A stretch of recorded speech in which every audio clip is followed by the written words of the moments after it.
Hello friends, welcome to my YouTube channel. आज हम लोग का टॉपिक है 1784 का पिट इंडिया एक्ट। इस एक्ट के बारे में हम लोग पूरी डिटेल में इंफॉर्मेशन लेंगे। तो इसके पहले हम लोग कौन से एक्ट के बारे में पढ़े थे? 1781 का संशोधन अधिनियम, जिसको एक्ट ऑफ सेटलमेंट के नाम से जानते हैं। और उसके पहले कौन सा पढ़े थे? 1773 का रेगुलेटिंग एक्ट। रेगुलेटिंग एक्ट क्या था? जो कंपनी को, ईस्ट इंडिया कंपनी को रेगुलेट करता था। रेगुलेटिंग एक्ट का काम था ईस्ट इंडिया कंपनी को रेगुलेट करना, नियमित तरीके से चलाता था। नियमित तरीके से चलाने के लिए ईस्ट इंडिया एक्ट को पारित किया गया था। और अब उसके उसमें जो समस्याएं रह गई थी ईस्ट इंडिया कंपनी में, 1773 के रेगुलेटिंग एक्ट के तहत जो भी समस्याएं रह गई थी, उसको संशोधन करने के लिए आया था 1781 का एक्ट ऑफ सेटलमेंट। उसमें संशोधन करने के लिए आया था। अब उसमें जो समस्याएं रह गई, तो उसके लिए कौन सा एक्ट पारित हुआ? 1784 का पिट्स इंडिया एक्ट। इसका उद्देश्य क्या है, इसके उद्देश्य के बारे में पढ़ते हैं। और सबसे पहले जानते हैं कि पिट्स इंडिया एक्ट ये किसके नाम पे पड़ा था। पिट्स इंडिया एक्ट ये किसके नाम पे पड़ा था? Pitt's India act. तो जाने कि ये जो पिट्स इंडिया एक्ट है, पिट्स इंडिया एक्ट, पिट्स नाम पड़ा, नाम पड़ा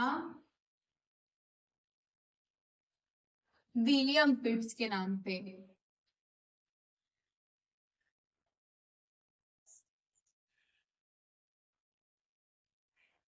विलियम पिट्स, विलियम पिट्स के नाम पे। देखो, ये जो विलियम पिट्स है, ये ब्रिटेन के यंगेस्ट प्राइम मिनिस्टर थे। ये जो विलियम पिट्स थे, इन्हीं के नाम पे पिट्स इंडिया एक्ट नाम पड़ा था। ये इनका नाम था विलियम पिट्स। तो सबसे पहले जाने कि 1784 का पिट्स इंडिया एक्ट का उद्देश्य क्या था। उद्देश्य के बारे में पढ़ते हैं।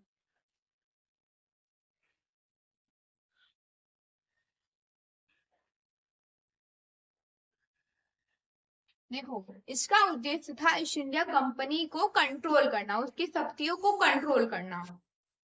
ईस्ट इंडिया कंपनी के, ईस्ट इंडिया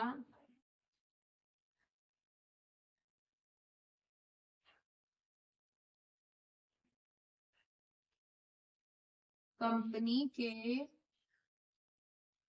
शक्ति को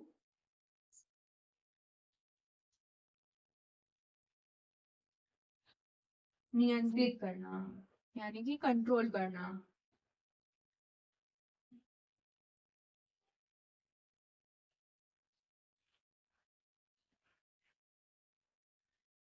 देखो, इसका उद्देश्य यही था ईस्ट इंडिया कंपनी को कंट्रोल करने के लिए। अब इसमें ब्रिटिश सरकार निगरानी में रहेगी। अब इसको ईस्ट इंडिया कंपनी को कंट्रोल में किया जाएगा। अब ये अपने मन मर्जी से कोई भी कार्य नहीं कर सकता है ईस्ट इंडिया कंपनी। इसके पहले उसको बहुत ही स्वतंत्रताएं प्राप्त हो गई थी, जिसके तहत वो बहुत ही अपनी मन मर्जी से काम कर रहा था। तो इसीलिए ये पिट्स इंडिया एक्ट पारित हुआ था। तो इसका उद्देश्य यही है, शॉर्ट तरीके से समझे तो ईस्ट इंडिया कंपनी को शक्तियों को नियंत्रित करना। इसमें सबसे ज्यादा इंपॉर्टेंस है कंट्रोल, मतलब ये ईस्ट इंडिया कंपनी को कंट्रोल कर रहा है। तो इसके मुख्य प्रावधान है, इसके मुख्य प्रावधान है। तो चलिए प्रावधान को समझते हैं। तो सबसे पहला प्रावधान क्या है? देखो, इसमें कौन कौन से प्रावधान थे? ब्रिटिश सरकार का नियंत्रण बढ़ाना, ब्रिटिश सरकार का नियंत्रण बढ़ाना, ये पहला प्रावधान था।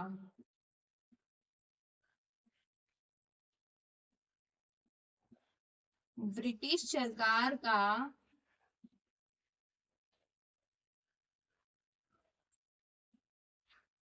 नियंत्रण बढ़ाना।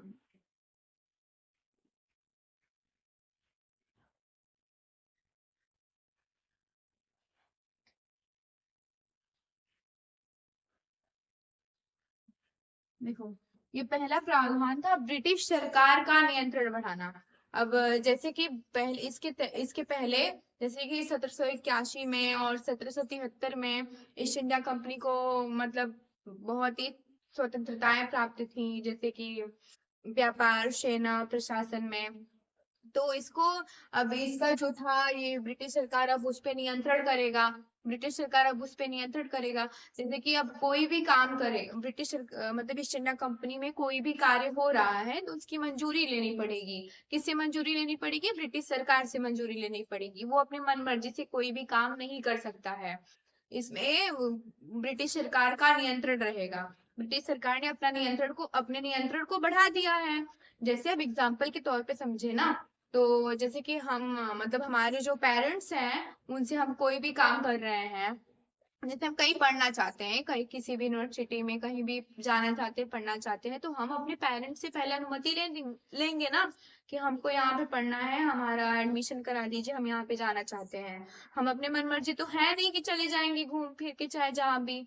अपने मन मर्जी हम अपने मर्जी से कोई भी काम नहीं करे। हमारे घर वाले जो कहेंगे तो हम उसी के हिसाब से काम करेंगे ना। हमारे पेरेंट्स जो हैं तो हमको बताएंगे। तो वैसे ही ठीक उसी तरीके से जो ब्रिटिश सरकार थी, ब्रिटिश सरकार से अनुमति लेनी पड़ती थी। ईस्ट इंडिया कंपनी के जो सदस्य थे वो अपने मन मर्जी से कोई भी काम नहीं कर रहे थे। अब उन पे ब्रिटिश सरकार कोई भी काम करेंगे तो उसमें ब्रिटिश सरकार की मंजूरी लेनी पड़ेगी। ब्रिटिश सरकार की मंजूरी लेनी पड़ेगी। वो जैसे कोई दुकान है, जैसे कोई भी कंपनी है, वो किताबें बेचता है हर विद्यालय में जाके, तो वो अपना कीमत खुद ही तय करता है। तो अब अचानक से सरकार ने मतलब उसको अपना कीमत तय करने से मना कर दिया कि अब मतलब कोई भी किताब का कीमत तो कोई अधिकारी नहीं तय करेगा। अब सरकार तय करेंगे कि उसका मतलब उसकी कीमत क्या होनी चाहिए, क्या नहीं होनी चाहिए। अब सरकार का नियंत्रण हो गया। सरकार कौन सरकार? ब्रिटिश सरकार का नियंत्रण हो गया। कोई भी अपने मन मर्जी से काम नहीं कर सकता है। अब ब्रिटिश सरकार से मंजूरी लेनी पड़ेगी। तो इस प्रावधान में यही था। और दूसरा प्रावधान ये है बोर्ड ऑफ कंट्रोल का गठन। बोर्ड ऑफ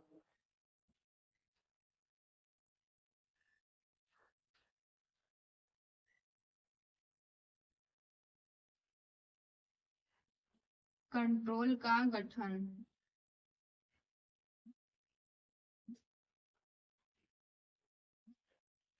देखो, इसमें बोर्ड ऑफ कंट्रोल का गठन किया गया। इसके पहले 1773 में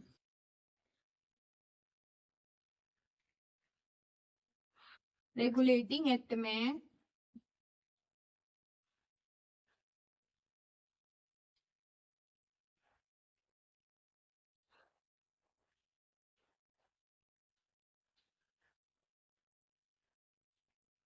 court of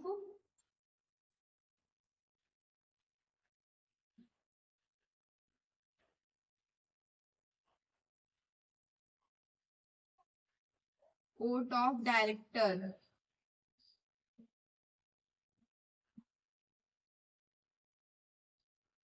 court of director का मतलब गठन हुआ था। देखो, ये जो इसमें दूसरा प्रावधान है बोर्ड ऑफ कंट्रोल का गठन। इसमें बोर्ड ऑफ कंट्रोल का गठन किया गया था। तो ये जो बोर्ड ऑफ कंट्रोल था, इसमें इसमें कुछ अधिकारी थे। इसमें 6 सदस्य थे।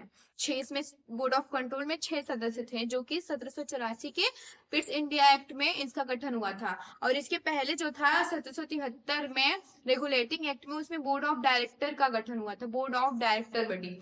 तो इसमें क्या था, बोर्ड ऑफ डायरेक्टर में इसमें कुल 24 सदस्य थे।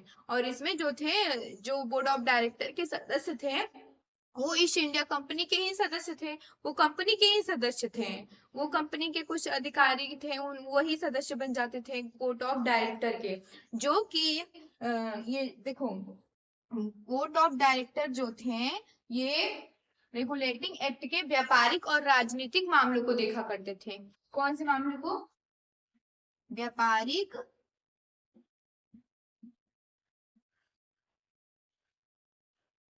और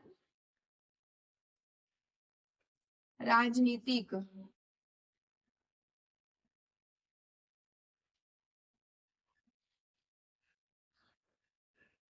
व्यापारिक और राजनीतिक मामला देखो, ये जो कोर्ट ऑफ डायरेक्टर्स है 1773 में, कोर्ट ऑफ डायरेक्टर थे, इसमें कुल 24 सदस्य थे कोर्ट ऑफ डायरेक्टर में। ये व्यापारिक और राजनीतिक, ईस्ट इंडिया कंपनी के व्यापारिक और राजनीतिक मामलों को देखा करते थे कोर्ट ऑफ डायरेक्टर। अब ठीक वैसे ही बोर्ड ऑफ कंट्रोल जो था, बोर्ड ऑफ कंट्रोल में कितने सदस्य थे? 6 सदस्य थे। बोर्ड ऑफ कंट्रोल में 6 सदस्य थे। 6 सदस्य थे। 6 सदस्य थे। और इसके जो सदस्य थे वो ब्रिटिश सरकार खुद चुनती थी। वो मतलब वो गवर्नमेंट उसको चुनती थी। कौन गवर्नमेंट? ब्रिटिश सरकार, यानी कि ब्रिटिश सरकार के सदस्य थे वो। ब्रिटिश सरकार उनको खुद सदस्य बनाती थी court of board of control. इसके जो सदस्य थे, ब्रिटिश सरकार, ये ब्रिटिश सरकार के सदस्य थे। ब्रिटिश सरकार के सदस्य थे।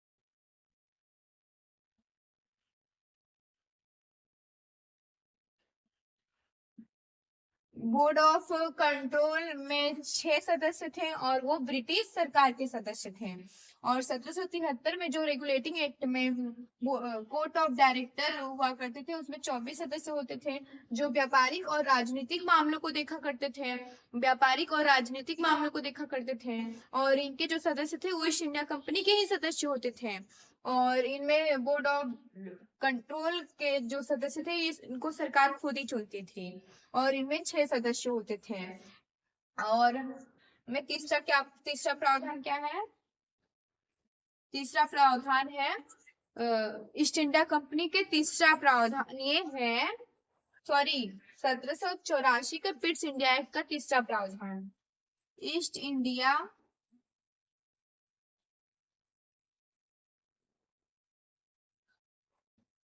ईस्ट इंडिया कंपनी के शक्तियों को सीमित करना।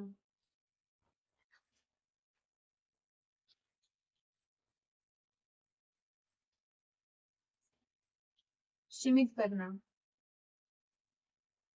देखो, तीसरा प्रावधान ये है 1784 के पिट्स इंडिया एक्ट का, ये ईस्ट इंडिया कंपनी के शक्तियों को सीमित करना। ईस्ट इंडिया कंपनी के शक्तियों को सीमित करना। तो इसमें क्या था, जैसे इसके पहले ईस्ट इंडिया कंपनी को मतलब कई स्वतंत्रताएं प्राप्त हो गई थी, जैसे कि व्यापार, सेना, प्रशासन से कई स्वतंत्रताएं प्राप्त थी, जिससे ईस्ट इंडिया कंपनी अपने मनमर्जी ढंग से काम कार्य कर रहा था। तो अब वो स्वतंत्रताएं छीन ली गई। और ब्रिटिश सरकार को सौंप दी गई। अब कुछ जिम्मेदारियां उनकी जो थी, पहले इनको ये प्राप्त थी, व्यापार, सेना, प्रशासन से स्वतंत्रताएं प्राप्त थी। तो अब क्या हुआ कि अब ये ब्रिटिश सरकार को सौंप दिया गया। तो जैसे जैसे कि कोई व्यक्ति बड़ा, उसका कोई गोदाम है, वो अपने मन मर्जी से, जैसे कि उसमें जो माल खरीद रहा है, बेच रहा है, अपने मन मर्जी से बेच रहा है, तो सरकार ने कहा कि तुम अपने मन मर्जी से कोई मतलब माल नहीं खरीदोगे और न बेचोगे, उस पे और कीमत नहीं तय करोगे, वो उस पे हमारा मतलब हम उसके जिम्मेदार होंगे। अब ब्रिटिश सरकार उस पे जिम्मेदार होगी। किस पे? ब्रिटिश सरकार जिम्मेदार होगी। कोई भी कार्य करने के लिए उस पे ब्रिटिश सरकार जिम्मेदार होगी। और उसकी मतलब शक्तियां ज्यादा दे दी गई थी ईस्ट इंडिया कंपनी को। जिस ईस्ट इंडिया कंपनी को जब शक्ति ज्यादा थी तो वो अपने मनमर्जी से काम कर रहा था। तो इसीलिए ब्रिटिश सरकार ने इसकी शक्तियों को छीन लिया गया, इसकी शक्तियों को कंट्रोल कर दिया, इसकी शक्ति को छीन लिया गया। और इसमें एक बात और है कि जो था बोर्ड ऑफ कंट्रोल में था, इसमें देखो, सॉरी, बोर्ड ऑफ कंट्रोल में नहीं, इसमें दोहरे प्रशासन, इसमें एक बात और है, दोहरे प्रशासन का जो दोहरे प्रशासन है वो इसी एक्ट के तहत लिया गया है। दोहरा प्रशासन, दोहरा प्रशासन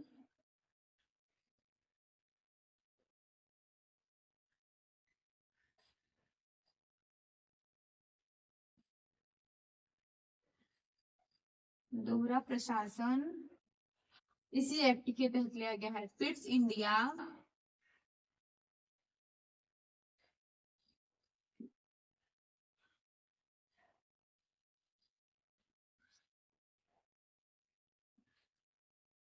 एक्ट के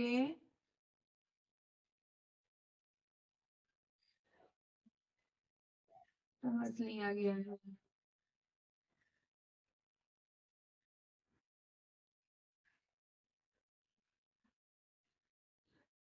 देखो, ये आपको समझ में आया होगा। इसके जो उद्देश्य, इसका उद्देश्य क्या है? तो इसका जो उद्देश्य था वो ईस्ट इंडिया कंपनी के शक्तियों को नियंत्रित कर रहा था, कंट्रोल कर रहा था। इसका उद्देश्य यही था, ईस्ट इंडिया कंपनी के शक्तियों को कंट्रोल करना। और जो 1773 में रेगुलेटिंग एक्ट पारित किया गया था, उसमें क्या था कि ईस्ट इंडिया कंपनी को नियमित तरीके से चलाने के लिए तो उसमें समस्याएं पैदा हुई, तो उसके लिए संशोधन किया गया 1781 में, जिसको एक्ट ऑफ सेटलमेंट कहते हैं। अब उसमें कुछ समस्या रह गई, तो उसके लिए पारित किया गया 1784 का पिट्स इंडिया एक्ट, जो कि इसके ईस्ट इंडिया कंपनी के शक्तियों को कंट्रोल करने के लिए आया था। और इसमें कौन कौन कंट्रोल करेगा? ब्रिटिश सरकार कंट्रोल करेंगे। और ये जो पिट्स इंडिया एक्ट है, किसके नाम पे पड़ा था?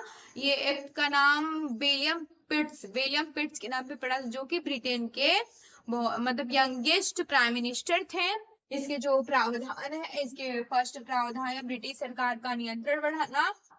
ब्रिटिश सरकार ने अपना नियंत्रण बढ़ा दिया था।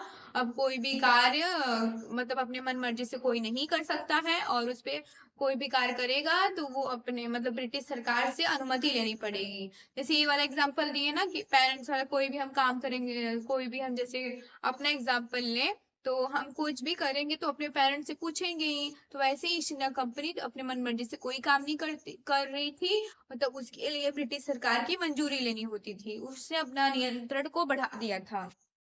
और दूसरा प्रावधान यह था बोर्ड ऑफ कंट्रोल का गठन। बोर्ड ऑफ कंट्रोल का गठन हुआ इस एक्ट के तहत, 1784 एक्ट के तहत। इसके पहले 1773 में कोर्ट ऑफ डायरेक्टर का मतलब गठन किया गया। इसमें कोर्ट ऑफ डायरेक्टर में जो थे ईस्ट इंडिया कंपनी के व्यापारिक और राजनीतिक मामला को देखा करते थे। इसके जो कोर्ट ऑफ डायरेक्टर थे, ये व्यापारिक और राजनीतिक मामला को देखा करते थे। और जो बोर्ड ऑफ कंट्रोल है, ये ईस्ट इंडिया कंपनी के राजनीतिक मामलों को देखा करते थे। कौन से? राजनीतिक मामला।